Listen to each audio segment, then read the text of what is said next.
그때 예수님께서 제자들에게 말씀하셨다. 해와 달과 별들에는 표징들이 나타나고 땅에서는 바다와 거센 파도 소리에 자지러진 민족들이 공포에 휩싸일 것이다. 사람들은 세상에 닥쳐오는 것들에 대한 두려운 예감으로 까무러칠 것이다. 하늘의 세력들이 흔들릴 것이기 때문이다. 그때 사람의 아들이 권능과 큰 영광을 떨치며 구름을 타고 오는 것을 사람들이 볼 것이다. 이러한 일들이 일어나기 시작하거든 허리를 펴고 머리를 들어라. 너희의 속량이 가까웠기 때문이다. 너희는 스스로 조심하여 방탕과 만취와 일상의 근심으로 너희 마음이 물러지는 일이 없게 하여라. 그리고 그날이 너희에게 덫처럼 갑자기 덮치지 않게 하여라. 그날은 온 땅 위에 사는 모든 사람에게 들이닥칠 것이다. 너희는 앞으로 일어날 이 모든 일에서 벗어나 사람의 아들 앞에 설 수 있는 힘을 지니도록 늘 깨어 기도하여라. 주님의 말씀입니다. 그리스도님 찬미합니다. 앉으시겠습니다. 찬미 예수님, 안녕하세요 여러분들. 이 미사에 참석하신 대부분의 신자분들은 저와는 초면이 듯합니다. 이렇게 한두 분 아는 얼굴이 보이는 것 같은데 대부분 초면입니다. 그래서 우선 제 소개부터 잠깐 하겠습니다. 저는 서울대교구 교구청 사목국에서 일하고 있는 손희송 베네딕토 신부입니다. 사목국이 뭐 하는 데냐? 교구장 주교님을 도와서 교구의 사목계획을 수립하고 실행하는 부서입니다. 교구에는 사목국 외에도 여러 부서가 주교님을 보필하고 있습니다. 예를 들면 인사와 행정을 담당하는 사무처, 살림살이를 담당하는 관리국, 홍보를 맡은 문화홍보국 등 이런 부서들이 있습니다. 이번 대림절에는 우리 교구청에서 근무하는 처장과 국장 신부들, 그리고 교구 청소년 담당 교구장 대리 조기만 주교님이 청년 미사를 주례하면서 특별 강론을 하기로 했습니다. 전에는 없던 일을 왜 하느냐, 안 하던 짓을 왜 하느냐, 이상하다.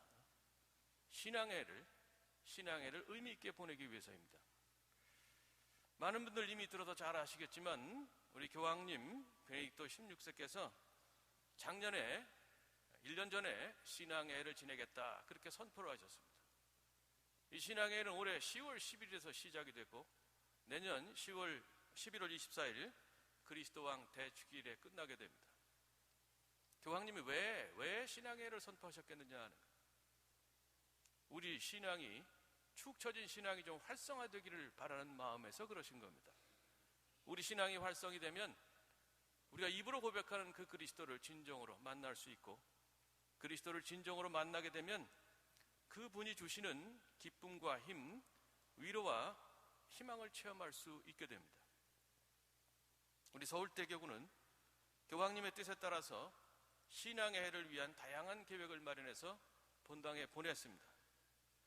저희 교구청 신부들도 어떻게 하면 우리의 신앙 활성화를 위해서 조금이라도 힘을 보탤 수 있을까 생각한 끝에 청소년 담당 주교님과 함께 대림절 기간에 우리 명동 성당 청년 미사를 한 주간씩 맡아서 주례와 강론을 하자 이렇게 합의를 봤습니다.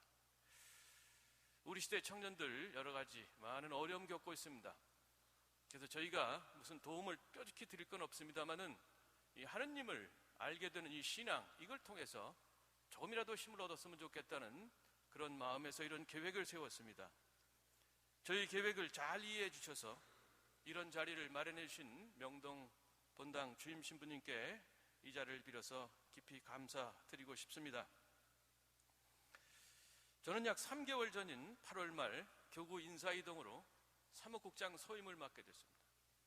그전에는 여기서 조금 떨어져 있는 해화동에 있는 대신학교에서 신학생들, 그러니까 장차 신부가 될 젊은이들을 양성하면서 18년을 지냈습니다. 2년 딱 모자른 18년이에요. 2년 모자른 20년입니다. 이렇게 신학교에 오래 있다 보니까 저는 물론 교구의 다른 신부님들도 저를 신학교 붙박이처럼 여겼습니다. 저 사람은 신부 인생을 아마 신학교에서 마칠 것이다, 그런 생각을 했었는데 사람 인생 바뀌는 건 한순간이더라고요. 지난 7월 말에 3박 4일 일정으로 인천의 어느 수녀원에 가서 강의를 하게 됐습니다. 가서 하루 자고 그 다음날 첫 번째 강의를 시작하는 날 아침에 수녀님들이랑 같이 이제 본원서 미사를 하는데 분위기를 조금 부드럽게 하려고 제 소개를 하면서 가볍게 농담을 했습니다. 18년 동안 신학교 한 곳에서 근무하다 보니까 그동안 교구 인사 명령제에는 제 이름이 한 번도 오르지 않았습니다. 18년 동안. 아마 이젠 교구장님께서도 제 이름을 잊어버리신 것 같습니다. 성당 안에는 가볍게 웃음이 퍼졌습니다. 그런데 그날 오후 중요한 전화 한 통을 받았어요. 교구장님 비서실에서 온 전화였습니다. 가능한 빨리 교구장님께서 면담을 원하시니까 빨리 와라. 이유는 뭐냐? 인사이동이라는 거예요. 제 인생이 바뀌는 순간이었습니다. 아침에 교구장님이 저를 잊으셨다고 농담삼아 얘기를 했는데 바로 그날 오후에 교구장님이 저를 부르신다는 연락을 받은 거예요. 생각해보니까 하느님은 종종 농담까지도 흘려듣지 않고 기억하셨다가 응답해 주시는 분이었습니다. 참 인사이동 전으로 마음이 복잡했는데 지내놓고 보니까 하느님 뜻이 아니었나 이런 생각을 하게 됩니다. 제 나이가 56인데 사회에서 이 나이면 직장에서 거의 다 밀려납니다. 이 나이에 하느님께서 새로운 일자리, 더 큰 일자리를 마련해 주셨어요. 더 큰 일자리라고 해서 월급이 많아진 건 아닙니다. 오히려 줄어들었습니다. 얼마를 받았는데 줄어드느냐? 그건 공개할 수는 없습니다. 궁금하시면 개인적으로 오세요. 알려드릴게요. 일은 많아졌습니다. 그러나 하느님께서는 제가 더 늦기 전에 새로운 체험을 할 수 있도록 좀 더 넓은 시야로 교회와 세상을 볼 수 있도록 저를 안배해 주셨다 하고 그렇게 확신합니다. 이런 일을 겪으면서 하느님은 제 인생을 좋은 방향으로 이끌어 주시는구나 하는 그런 체험을 하게 됐습니다. 하느님이 참 좋으신 분이라는 것, 그것을 새롭게 깨닫게 된 겁니다. 하느님은 좋으신 분, 정말 좋으신 분입니다.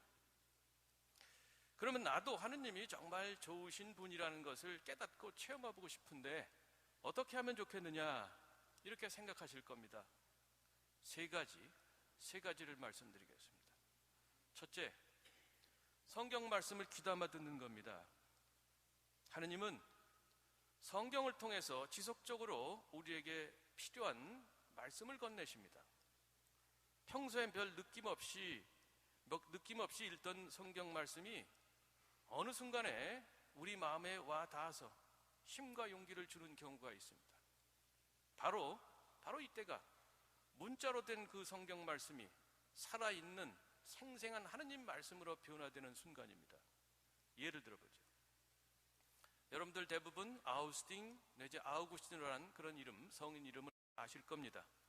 354년에 태어나서 430년에 돌아가신 성인인데 위대한 신학자이고 주교였습니다. 그런데 그분은 젊은 시절에 상당히 방황을 했어요. 신앙적으로는 잘못된 길에 들어서서 마니교라는 이단에 빠지기도 했고 결혼도 하지 않은 채 한 여인과 동거해서 아들까지 낳았습니다. 하지만 성인은 이런 생활에 만족은커녕 점점 더 염증을 느끼게 돼서 탈출구를 찾아 헤매게 됐습니다. 그러던 어느 날 옆집에서 아이들이 떠드는 소리를 무심코 듣고 있는데 노랫소리가 하나 들렸습니다. 노래 가사가 뭐냐? 집어서 읽어라, 집어서 읽어라, 이런 내용이었어요. 성인은 바로 성경을 집어서 펼쳐들었습니다. 첫눈에 들어온 구절은 로마서 13장 13절부터 14절이었습니다. 흥청대는 술잔치와 만취, 음탕과 방탕, 다툼과 시기 속에 살지 맙시다. 그 대신에 주 예수 그리스도를 입으십시오. 그리고 욕망을 채우려고 욕심을 돌보는 일을 하지 마십시오. 성인은 나중에 이 순간을 이렇게 얘기를 했습니다. 이 말씀을 듣는 순간 내 마음에는 기쁨이 가득 차고 온갖 어둠이 사라졌다 하고, 이 사건을 계기로 아고스티노는 본격적인 회심의 길로 접어듭니다. 이렇게 하느님은 당신 말씀으로 사람을 변화시켜서 진정으로 행복한 길로 인도해 주십니다. 성경을 통해 전해지는 하느님 말씀을 듣기 위해서는 자주 성경을 접해야 됩니다. 자주 성경을 읽어야 됩니다. 성경을 읽고 듣는 것이 우리 신앙에 매우 중요하기 때문에 미사 전반부는 성경 말씀을 듣는 말씀 전례로 되어 있는 겁니다. 그런데 우리가 과연 이 시간에 봉독되는 독서와 복음 말씀 귀담아 듣는지 한번 생각해 봤으면 좋겠습니다. 주일 미사에 빠지면 고해성사 봐야 하니까 마지못해서 미사에 온다면 미사 내내 딴 생각하기 쉽죠. 마음 준비 제대로 하지 않고 미사에 참석하게 되면 미사가 지루하게 느껴지고 시간 때우기 위해서 열심히 주보를 들척입니다. 주보를 꼼꼼히 읽는 사람 많다고 그래요. 그래서 또 주보 읽고 시간 나면 스마트폰 가지고 만지작거리죠. 그러면 성경 말씀 귀에 들어오지 않고 미사에서 힘과 위로를 얻지 못하고 돌아가는 경우가 많습니다. 저는 기회가 될 때마다 미사 전에 15분만 투자하십시오 이런 얘기를 많이 합니다. 15분 정도 준비하자는 거죠. 5분 정도는 이런저런 생각이 가득 찬 마음과 머리를 좀 비우는 시간입니다. 좀 가만히 입 다물고 앉아서 좀 마음을 가라앉히는 그런 시간입니다. 그 다음에 나머지 10분은 그날의 독서와 복음 말씀 찬찬히 읽고 마음에 새기는 그런 시간을 가졌으면 좋겠습니다. 그러면 문자로 된 성경 말씀이 살아있는 생생한 하느님 말씀으로 다가오는 것, 그리고 그 말씀이 내 마음에 와 닿고 나를 움직인다는 것, 그것을 여러분들이 자주 체험하실 수 있을 겁니다. 여러분들 많이 바쁘시겠지만 신앙의 한 해 동안 성경 말씀을 자주 읽으시면 좋겠습니다. 우리가 아무리 바빠도 중요하다고 생각하는 것은 시간을 쪼개서 시간을 내서 그 일을 합니다. 마음이 있으면 얼마든지 할 수 있다고 봅니다. 미국의 어느 신부님은 아주 기가 막힌 발상을 했어요. 성경을 책꽂이에 두지 말고 베개 위에 두라고 그래요. 그럼 자기 위해서는 베개에 놓여있는 성경을 치워야 되는데 치우는 김에 성경책을 열어서 한 페이지를 읽어라. 아침에 잠자고 나서 다시 그 성경을 베개 위에 놓을 때는 기왕 옮기는 김에 그 성경을 읽어서 한 페이지 정도 읽어라. 이런 식으로까지 구체적인 방안을 얘기해 줍니다. 아무튼 이렇게든 저렇게든 여러분들 성서 말씀을, 성경 말씀을 가까이 하실 때 그를 통해서 하느님께서는 우리에게 말씀을 들려주실 겁니다. 하느님이 좋으신 분이라는 것을 깨닫고 체험하기 위해서 우리가 두 번째 해야 될 건 뭐냐? 기도입니다. 성경을 보면 예수님은 고된 하루 일정을 끝내고 밤늦게 한적한 곳에 가셔서 혹은 아침 일찍 제자들이 아직 잠자고 있을 때 홀로 기도하셨습니다. 기도는 예수님 삶의 원동력이었어요. 이런 기도 덕분에 예수님은 여기저기서 복음을 선포하시고 병자와 가난한 이들을 돌보는 바쁜 일상을 견디실 수 있었던 겁니다. 또 예수님을 반대하는 사람들 많았죠. 당시의 지도층들은 예수님을 처음부터 수상하게 봤다가 나중에는 죽일 궁리까지 하게 됩니다. 사회 지도층이 자기를 정말 거세게 지속적으로 반대한다는 것, 저항한다는 걸 알면 굉장히 스트레스가 쌓이는 거죠. 근데 예수님은 그 모든 것에도 불구하고 자신의 길을 꿋꿋이 가셨던 그런 분입니다. 마지막에는 다가오는 순환과 죽음을 정말 힘들어 하시면서도 아버지의 뜻으로 받아들이셨습니다. 이 모든 것이 가능했던 것은 그분이 기도하는 분이셨기 때문입니다. 예수님께 기도가 삶의 원동력이었다면 그분을 따르는 신앙인들에게도 기도가 필수적일 수밖에 없습니다. 우리 주님이 기도하셨으니까 그분을 믿는 사람들도 당연히 기도해야 됩니다. 기도는 신앙생활의 호흡입니다. 사람이 숨 쉬지 않으면 죽습니다. 기도하지 않으면 마찬가지로 우리 신앙은 서서히 시들어가서 결국 말라 죽게 될 겁니다. 이렇게 기도가 신앙생활의 본질적인 요소지만 안타깝게도 많은 신자들이 기도생활을 소홀히 하고 있습니다. 제가 자주 청년들 만나는데 가끔 물어봅니다. 기도하냐? 한다. 무슨 기도냐? 화살기도. 가끔 급할 때 화살기도 한다. 안 하는 것보단 낫지만 그거가 좀 부족하죠. 아마 모르긴 몰라도 청년들만 아니라 우리 다른 신자들도 화살기도 많이 하실 거예요. 하도 화살기도를 많이 해서 우리나라 양궁 실력이 세계적인 수준에 이르렀습니다. 그럼 부정기적인 기도 말고 조금 더 규칙적이고 정기적인 기도, 그것이 꼭 필요합니다.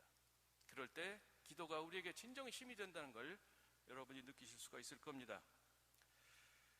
사람과의 관계도 만남을 통해 돈독해지듯이 하느님과의 관계도 기도를 통해서 돈독해집니다. 서로 사랑하는 사람들은 어떻습니까? 자주 만나서 정겹게 대화를 나누죠. 하느님과의 관계도 마찬가지입니다. 하느님을 믿고 사랑한다면 자주 기도하면서 그분을 만나 그분과 대화를 나눠야 되는 거죠. 그럴 때 하느님이 내 곁에 계신다는 것, 어떤 상황에서도 사랑의 눈길로 나를 눈여겨보신다는 것, 그런 확신을 가질 수 있고 그런 확신 속에서 우리는 힘을 얻을 수가 있습니다. 어떤 분은 그렇게 얘기를 합니다. 하느님이 계시다는 건 난 믿는데 기도할 시간이 없어 기도 못해. 그건 뭐냐? 사랑한다고 하면서 사랑하는 사람과 만나서 대화하기를 꺼려하는 것과 똑같습니다. 우리가 꾸준히 기도할 때 영적인 귀가 열려서 조용히 나직하게 들려오는 하느님 말씀을 들을 수 있습니다. 그리고 그 말씀의 힘으로 우리 신앙이 자라고 온갖 어려움을 극복할 수 있습니다. 기도로 신앙의 위기를 극복한 어느 중년 가장의 얘기를 잠깐 들려드리겠습니다. 40대 후반의 중년 가장인데 1987년, 그러니까 꼭 25년 전에 세례를 받았던 그런 분이에요. 이분의 글입니다. 교회를 떠나야겠다고 생각을 했던 적이 있었다. 세례를 받고 2년쯤이었는데 세례를 받을 당시에는 보이지 않았던 교회에 대한 불만들이 신앙에 조금씩 눈을 뜨게 되면서 보이기 시작했다. 주위의 천주교 신자들의 모습, 공동체의 불합리한 행태, 성경 말씀과는 너무 다른 교회 현실을 보면서 조금씩 실망하기 시작했고 그것은 시간이 갈수록 점점 견디기가 힘들어졌다. 그러다가 결정적으로 나의 인내심이 무너진 것은 어떤 신부님에게서 보이는 이해하기 힘든 모습 때문이었다. 견딜 수가 없었다. 그래서 이제는 천주교를 떠나야겠다고 마음을 굳혔다. 그런데 막상 떠난다고 하니 어디로 갈 것이며 앞으로 어떻게 살아야 할 것인지가 막막했다. 그 순간 이럴 때일수록 하느님께 기도해야 한다는 생각이 들었는데 그것은 참으로 성령의 인도였다. 교회의 모습이 아무리 그렇다 하더라도 하느님만은 완전하신 분이니 이 문제를 놓고 하느님과 의논하는 것은 꼭 필요하다고 느낀 것이다. 그래서 떠난다는 결정을 잠시 보류해 두고 주일 미사에 참석하던 어느 날 영성체를 하고 돌아오는데 내 마음속에 이런 생각이 스쳐갔다. 내가 이제 내 교회의 단점을 이야기하느냐? 너를 여기까지 성장시켜준 것이 누구라고 생각하느냐? 내 교회의 단점을 너에게 보여준 것은 누구라고 생각하느냐? 그것은 모두 내가 한 일이다. 너에게 그것을 보여준 이유는 내 교회를 욕하라는 것이 아니라 그것을 위해 일하라는 뜻이다. 성령께서 들려주신 말씀에 나는 뒤통수를 얻어맞은 것 같았다. 하느님께서 나를 통해 교회를 새롭게 하려고 나를 부르고 계셨구나. 그런 순간에 오히려 욕하면서 떠나간다면 그것은 하느님께서 뜻하신 바가 아닐 것이다. 그날부터 교회의 비판이나 떠난다는 생각은 다 집어치우고 내가 그런 교회를 위해 무슨 일을 할 것인지 생각했다. 교회의 단점을 발견할 수 있었던 것은 하느님께서 내게 주신 특별한 은혜였기 때문이다. 그것을 깨우쳐 주신 성령께 고개 숙여 감사드린다. 교회 내에서 발행되는 어느 잡지 8월호에 나온 그런 내용입니다. 저도 이 글 읽고 상당히 감동을 했어요. 신부인 저도 부끄럽지만 교회의 부정적인 모습 보고 불평 많이 했고 또 비판도 많이 했습니다. 근데 이 신자분 정말 훌륭하잖아요. 그걸 넘어선 그런 모습 보면서 정말 훌륭하구나, 이런 분이기 때문에 우리 교회가 되어가는구나. 그래서 이 신자분이 나에게는 모범이 되는구나, 그런 생각을 했습니다. 상황이 좋든 나쁘든 우리가 꾸준히 기도할 때 좋으신 하느님께서는 우리 인생을 진정으로 좋은 방향으로, 정말 좋은 방향으로 이끌어 가신다는 것, 그것을 체험할 수가 있을 겁니다. 마지막으로 하느님이 정말 좋으신 분이라는 것을 깨닫고 체험하기 위해서 우리가 세 번째 될 것은 뭐냐? 사랑의 실천입니다. 사실 성경 말씀과 꾸준한 기도를 통해서 하느님이 좋으신 분이라는 것을 깨닫고 체험하게 되면 우리는 사랑을 실천하지 않을 수 없죠. 사랑의 하느님을 깨달았는데 어떻게 사랑을 실천하지 않을 수 있습니까? 절친이라고 그러죠? 친한 친구간, 절친간은 서로 닮잖아요. 사랑의 하느님과 우리가 친하게 정말 친교 속에 하나가 되어 산다면 우리는 사랑하는 사람으로 변모될 수 있고 그렇게 되어야 합니다. 그리고 우리의 사랑 실천은 다른 이들에게 하느님의 사랑을 느끼고 깨닫게 하는 그런 계기가 될 겁니다. 미국에서 있었던 일이에요. 몹시 추운 12월 어느 날, 오늘처럼 오늘 그런 날이겠죠. 오늘보다 훨씬 추운 날이겠죠. 뉴욕시에서 있었던 일입니다. 맨발의 어린 소년 하나가 이가 딱딱 부딪힐 정도로 심하게 추위에 떨면서 신발 가게 진열장 안을 들여다보고 있었습니다. 한 중년 분이 지나가다가 그 모습이 아주 측은해서 발걸음을 멈추고 소년에게 다가가서 물었습니다. 너 뭘 그렇게 뚫어지게 쳐다보고 있냐? 소년이 머뭇거리더니 이렇게 대답을 했습니다. 저는 지금 하느님께 신발 한 컬레만 달라고 기도하는 중이에요. 그러자 부인은 잠시 생각하더니 그의 손목을 잡고 가게 안으로 들어갔습니다. 우선 6컬레 양말을 주문하고 점원한테 부탁해서 시수대와 수건을 빌려서 가게 뒤편으로 그 소년을 데리고 가서 자리에 앉힌 다음에 무릎을 꿇고 발을 씻겨줬습니다. 그리고 수건으로 닦아줬어요. 그리고 점원이 가져온 양말 중에 한 컬레를 소년 발에 신겨줬습니다. 그 부인은 신발도 6컬레 사줬어요. 남은 신발과 양말은 흩어지지 않도록 끈으로 잘 묶어서 소년 손에 꼭 쥐어주고 어깨를 두드려주면서 나왔습니다. 소년은 부인의 손을 꼭 잡더니 얼굴을 가만히 쳐다봤습니다. 그 아이의 눈에는 물기를 가득 눈물이 이제 그렁그렁 있었는데 그러면서 묻는 말이 아줌마가 하느님의 부인이에요 그러더라고요. 하느님한테 기도했는데 어떤 부인이 와서 도와주니까 하느님 부인인가 보다 그렇게 생각한 거죠. 우리 모두는 여기 있는 우리 모두는 하느님의 부인이 될 수 있습니다. 다른 말로 하면 우리는 하느님의 발이 되어 그분을 필요로 하는 곳으로 가서 그분이 원하시는 사랑의 손길을 내밀 수가 있습니다. 비록 우리는 많이 부족하고 또 허물도 많지만 사랑 실천을 통해서 하느님의 손과 발이 될 수 있는 그런 명예를, 특권을 누리고 있습니다. 우리 모두 신앙의 동안 하느님의 말씀에 힘입어서 기쁘게 살고 또 꾸준한 기도로서 주님과 자주 대화하며 사랑의 실천으로 그분의 손과 발이 되도록 애써 봅시다. 그렇게 살려고 노력한다면 세상 마지막 날이 두려움과 공포가 아니라 기쁨과 희망의 날이 될 겁니다. 주님과의 친교 속에서 살아온 사람이라면, 주님과의 그야말로 절친 사이에서 이렇게 살아온 사람이라면 재림하시는 주님을 공포와 두려움이 아니라 오늘 복음의 말씀처럼 허리를 펴고 머리를 들어서 그분을 반갑게 맞이할 수 있게 될 겁니다. 오늘 제2독서의 사도 바울의 말씀으로 강론을 마무리하겠습니다. 주님께서 여러분의 마음에 힘을 북돋아 주시어 우리 주 예수님께서 당신의 모든 성도들과 함께 재림하실 때 여러분이 하느님 우리 아버지 앞에서 흠없이 거룩한 사람으로 나설 수 있게 되기를 빕니다.